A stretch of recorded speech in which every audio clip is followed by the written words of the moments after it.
तलवारें खींचना ये कोई बड़ी बात नहीं है, ये तो खींचती रहेंगी अगले 5 साल। तो तलवारें और तेजी से योगी जी और अखिलेश जी के बीच में खींची ही रहेंगी विभिन्न मुद्दों पर। लेकिन शपथ ग्रहण समारोह में अखिलेश जी का ना जाना ये कोई बड़ी अच्छी डेमोक्रेटिक बात नहीं है। मुझे हमेशा से मुझे 2-3 दृश्य भी याद आते हैं। मैं आपको बताऊं, आपको बड़ा अच्छा लगेगा सुन के कि राजीव गांधी एक सशक्त 423 वाले प्रधानमंत्री थे और उनकी सरकार को उन्हीं के सिपा सालार वीपी सिंह ने गिराया था, अरुण नेहरू, आरिफ मोहम्मद खान और फला फला के साथ मिलकर। उसके बाद जब वीपी सिंह शपथ ले रहे थे प्रधानमंत्री की पद की, तो उस वक्त राजीव गांधी आए थे सोनिया जी के साथ। मुझे वो वीडियो टीवी न्यूज अब तक याद है, क्योंकि मैं बहुत खुश हुआ था। और वो आगे बढ़े थे और राज की मतलब शुभकामनाएं इनको दें, लेकिन वीपी सिंह उनसे मुंह छुड़ा रहे, क्योंकि वीपी सिंह बोफर्स का झूठा मुद्दा उठाकर उनकी सरकार गिराने वाले लोगों के अगुआ थे। तो वो शर्म से आ रहे थे। तो लेकिन राजीव गांधी वहां गए थे। इसी तरह मुलायम सिंह भी गए थे। वो भी मुझे याद है कि मुलायम सिंह के साथ कम से कम 25 स्टेन गन वाले उनको सुरक्षा मिली थी ऐसी। और वो मुख्यमंत्री थे और वो चुनाव हारे थे और मायावती जीती थी। तो शपथ ग्रहण में समारोह में, और सुन लीजिए कि शपथ ग्रहण समारोह में वातावरण कुछ ऐसा टेंस था जो अभी हम लोग समझ रहे हैं। तो अमर सिंह बाई कार जो है भाग गए थे दिल्ली। और उस समय हम लोग सोचे थे मुलायम सिंह आएंगे कि नहीं आएंगे, मगर मुलायम सिंह मुझे हमेशा से एक बहुत बड़े नेता, एक डेमो प्रजातांत्रिक नेता लगते थे। वे बाकायदे वहां पहुंचे शपथ ग्रहण समारोह में। हालांकि उन्होंने बधाई कि वो एक्चुअली दूर ही दूर भाग रही थी ना मायावती उनसे। तो कई बार होता है ऐसा कि जो मुख्यमंत्री होता है वो मुंह छुपाता है।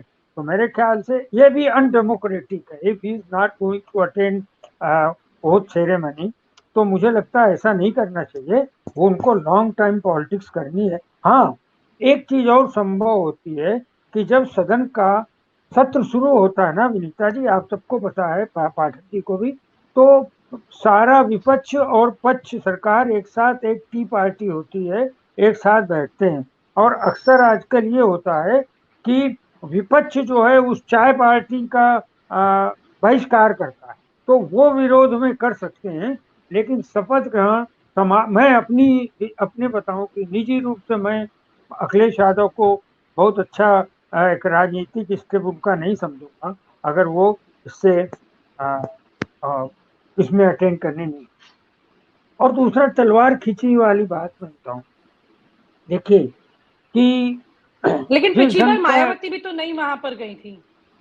नहीं तो अखिलेश और मुलायम सिंह देखिए, ज्यादा तो पहुंचे थे। हाँ, वो देखिए, ये कोई बाध्यता नहीं, ये बहुत सारी चीजें, ये कोई मतलब ऐसा नहीं है कि कंपल्सिव चीजें हैं। लेकिन न जाना ये बड़ा, अब अच्छा, पिछली बार मायावती नहीं गई थी तो एक ही सीट पे तो आ गई ना। तो जब आप अनडेमोक्रेटिक काम करते हैं, देखिए मायावती एक झुंझलाई हुई नेत्री, वो स्वभाव से, मैं आपको यहाँ बोल रहा हूँ कि वो स्वभाव से कभी नेत्री रही ही नहीं।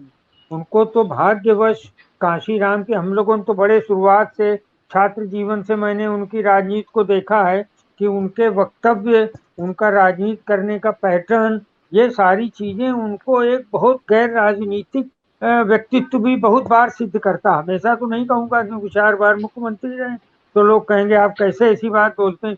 लेकिन कई बार वो ऐसे काम करती हैं जो उनको नॉन पॉलिटिकल सिद्ध। जी। अब आज उनका वक्तव्य देखिए, अरे भाई आप तो मैडम खुद भारतीय जनता पार्टी की कृपा पर सरकार बना के कितनी बार चलती रही आपका। और इस बार भी आपने भारतीय जनता पार्टी के गमछे पर ही, या मैं महिला के लिए कौन सी भाषा का इस्तेमाल करूं, आपने उन्हीं की पिच पे पूरा खेल खेला है।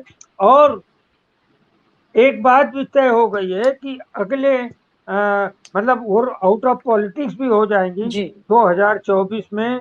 आप देखिएगा विनीता जी कि नरेंद्र मोदी इनको फिर इस्तेमाल करेंगे, इनके राजनीतिक वजूद को। और मुस्लिम कैंडिडेट को खबर, इनका बीएसपी का और ओवैसी का अब दोनों का स्टैंडर्ड एक ही जगह हो गया है। है और शायद उत्तर प्रदेश में आपका भी वर्ष है। आपको बताऊं, मैं तुलना नहीं कर रहा हूँ, सारे हमने और पाठक जी ने, आपने बहुत सारे राजनेताओं के भाषण सुने हैं। तो अटल बिहारी वाजपेयी के भाषण का था कि वो तथ्यों को बड़े व्यंग्यात्मक रूप में प्रस्तुत करें। तो मैंने पिछले दिनों जो इनके भाषण सुने चुनाव प्रचार के दौरान, तो मुझे अखिलेश यादव को कई बार मैंने देखा कि वे बड़े व्यंग्यात्मक रूप से चीजें लाते हैं। जैसे मैं एक दो उदाहरण दे दूं, तो अंदर क्या होने वाला है विधानसभा में, मैं उसकी बात बोल रहा हूँ कि जैसे इन्होंने अंजना ओम कश्यप ने पूछा कि वो आपको टोटी चोर कहते हैं, तो उन्होंने कहा भाई ठीक है, तो मैं भी इस बार जो है उनके यहाँ से चिलम निकलवा दूंगा। तो ये एक बड़ा व्यंग्यात्मक था। या उन्होंने एक भाषण में सभा में बोला था, लहर बड़ी करारी है, चिलम पर साइकिल भारी है।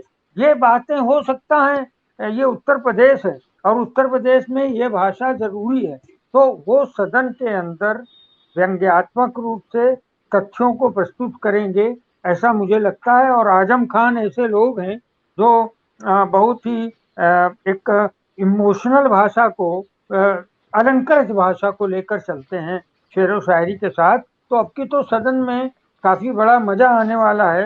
ये तो जाते रहेंगे, वो तो पहले भी इनवाइट किया हो फिर भी। हाँ, पहले देखिए, ये भारतीय जनता पार्टी है, इन्होंने तो जयंत चौधरी को भी आकर जो है पश्चिम उत्तर प्रदेश में बोला था कि बड़ा निकटतम अपने भावनात्मक संबंध अमित शाह ने प्रस्तुत किए थे। लेकिन जब तक सत्य सामने नहीं आते हैं, राजनीति में हम बहुत कुछ नहीं मानते। तो ये, और एक चीज और हम बोले, एक डर इससे भी बचना होगा समाजवादी पार्टी को कि यार हमारे साथ के लोग छूट न जाएं, ये धड़ा उधर न चला जाए, कृष्णा पटेल उधर न चली जाए। ऐसा कुछ नहीं। अगर आप मतलब बहुत अच्छी तरह से आक्रामक रहे, अगर आपने सदन के अंदर, अरे कितने मुद्दे आज ही देखिए वहां क्या हुआ है। आज मुझे सूचना मिली है कि इलाहाबाद में जो है बड़ी दुर्घटना हुई। रायबरेली में पिछले 3 दिन में 3 बच्चियों के साथ यौन शोषण मतलब बलात्कार की घटनाएं हुई।